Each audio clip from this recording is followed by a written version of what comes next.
اب میں اور آپ، یہ وہ نوجوان عزیز بیٹے، ہمارا دور تو گزر گیا، جو میری عمر کے ہیں ان کا بھی اکثر کا دور گزر گیا، ماں باپ کی سعادت سے محروم ہو گئے۔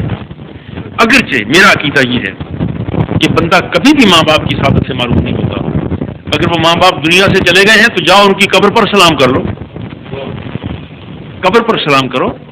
ماں کی محبت کا یہ عالم ہے کہ وہ قبر میں بھی چاہتی ہے کہ میرا بیٹا میرے پاس آئے۔ علامہ جلال الدین سیوطی رحمۃ اللہ علیہ نے شرح الصدور کے اندر ایک روایت نقل کی ہے، بڑی مشہور کتاب حدیث شرح الصدور میں، محلے میں ایک خاتون فوت ہو گئی، اس نے اپنے بیٹے کو حافظ قرآن بنایا تھا، وہ جاتا ہے فوت ہونے کے بعد، جاتا ہے قبر پر جا کر فاتحہ پڑھتا، ماں کھڑا ہو جاتا، واپس آ جاتا، قرآن شریف پڑھتا رہتا، پڑھتے پڑھتے واپس آ جاتا۔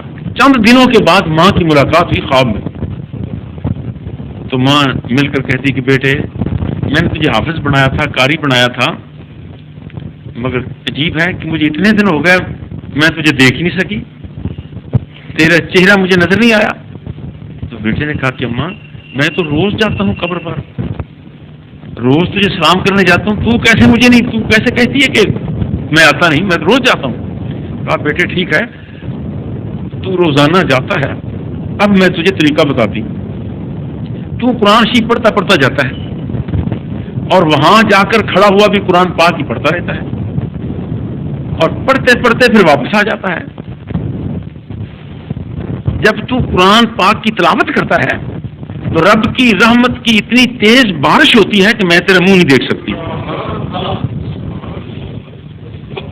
میں تیرا منہ نہیں دیکھ سکتی، اس لیے میں تیرا منہ دیکھنے کے لیے اداس ہوں، اب میں کیا کروں؟ تو کہا بیٹے قرآن شریف جا کر پڑھو اور تھوڑی دیر خاموش ہو جایا کرو تاکہ وہ رحمت کی بارش کے بادل چھٹ جائیں اور مجھے تیری شکل نظر آ جائے۔ تو ماں قبر میں بھی چاہتی ہے کہ میرے بیٹے، میری اولاد کا میرے ساتھ تعلق ہو۔ میں گردے کا اپنی ماں کا ایک واقعہ سنا دیتا ہوں۔ گردے کا مریض بڑی دیر تک رہا، ابھی کبھی کبھی شکار ہو جاتا ہوں۔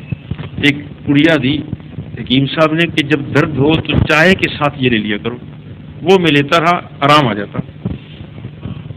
25-30 سال پہلے کی بات ہے، ہندوستان گیا، اجمیر شریف، وہ دوائی یہاں بھول گیا، دوائی یہاں بھول گیا، وہاں جا کر عین ختم شریف کے دن، دعا کے دن مجھے سخت تکلیف ہوئی۔ میں نے کہا کہ اپنے سالار سے، قافلہ سالار سے کہ یار کوئی کسی ڈاکٹر کا پتہ کرو۔ اس دن پوری چھٹی تھی اجمیر شریف میں، کوئی دکان کسی ڈاکٹر کی کھلی نہیں تھی۔ کسی نے بتایا کہ فلاں مکان پر ایک ڈاکٹر لڑکی ہے، اس سے مل لیں۔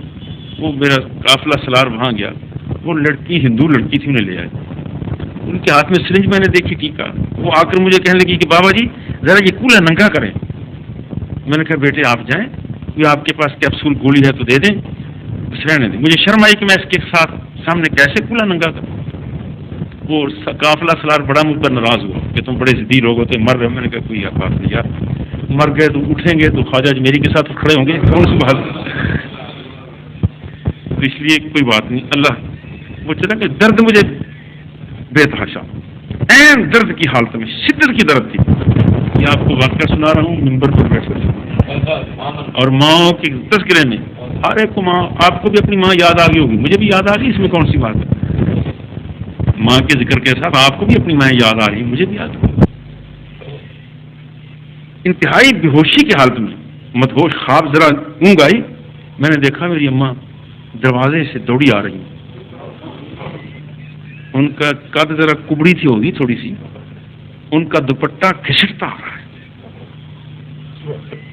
اور میں نے دیکھا وہ سیدھی آ رہی، کسی سے پوچھتی نہیں کہ میرا بیٹا یہاں منظور پاکستان سے آیا، وہ کس کمرے میں ہے؟ اللہ کا میں کالج کے کمروں میں رہ رہے تھے، وہ سیدھی سیڑھیوں پر چڑھی، میں دیکھ رہا ہوں، آ کر آئی، اور یہ میرا کان ابھی تک مجھے محسوس ہو رہا ہے، میرا آ کر کان کھینچا اور دبایا، ماں تھی، حق تھا انہیں، یعنی کہ تم نے کیسے ہو؟ میں نے کتنی مرتبہ تمہیں کہا کہ جب جاؤ کہیں جایا کرو تو دوائی کو اپنے پاس رکھا کرو، تم بیوقوف بھول جاتے ہو۔ مجھے جیسے مائیں دباتی ہیں، اچھی طرح میری مرمت کی میری ماں نے، جلال کے انداز میں۔ میں نے کہا ماں معاف کرو،